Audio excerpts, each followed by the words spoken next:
Hi hello welcome to GRTV health channel. చాలామంది మొలకెత్తిన విత్తనాలను ఆరోగ్యంగా ఉండడం కోసం తింటుంటారు. ఇవి శరీరానికి కావాల్సిన పోషకాలను అందిస్తాయి. అలా అని మొలకలు ఉన్నాయి కదా అని మొలకెత్తిన బంగాళదుంపలను తింటే ఆరోగ్యానికి హాని కలిగిస్తుందని నిపుణులు చెబుతున్నారు.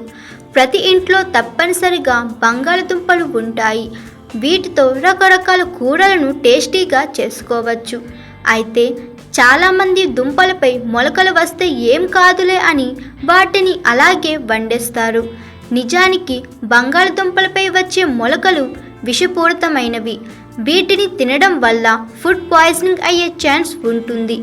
బంగాళదుంపలపై ఏర్పడే మొలకల్లో గ్లైకో ఆల్కలైడ్స్ అనే విషపూరితమైన రసాయన పదార్థాలు ఉంటాయి.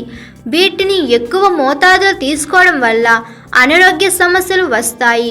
మొలకెత్తినవి లేదా ఆకుపచ్చగా మారిన బంగాళదుంపల్లో సోలనైన్, చాకోనైన్ ఉత్పత్తి అవుతుంది.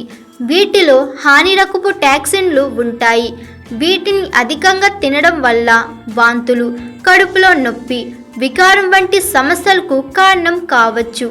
అంతేకాకుండా తలనొప్పి, తల తిరగడం వంటి నరాల సంబంధిత సమస్యలను కలిగిస్తాయి. మధుమేహం ఉన్నవారు మొలకెత్తిన దుంపలు తింటే చక్కెర స్థాయిలు అమాంతం పెరిగిపోతాయి. అందుకే మార్కెట్లో వీటిని కొనే ముందు మొలకలు లేనివి తీసుకోవాలి. బంగాళదుంపలను ఇంట్లో ఎక్కువగా నిల్వ చేయకపోవడమే మంచిది. ఒకవేళ ఇంట్లో నిల్వ చేసినట్లయితే చల్లటి పొడి ప్రదేశంలో నిల్వ చేయకూడదు. అలా అని ఉల్లిపాయలు పెట్టే ప్రదేశంలో వీటిని అస్సలు ఉంచకూడదు. అవసరమైనప్పుడు మాత్రమే వీటిని కొనుగోలు చేయడం మంచిది. హాయ్ ఎవ్రీవన్, నేను మీ Pavani. Please like, share and subscribe GRTV. Hi, I'm Jyoti Singh. Please like and subscribe GRTV channel.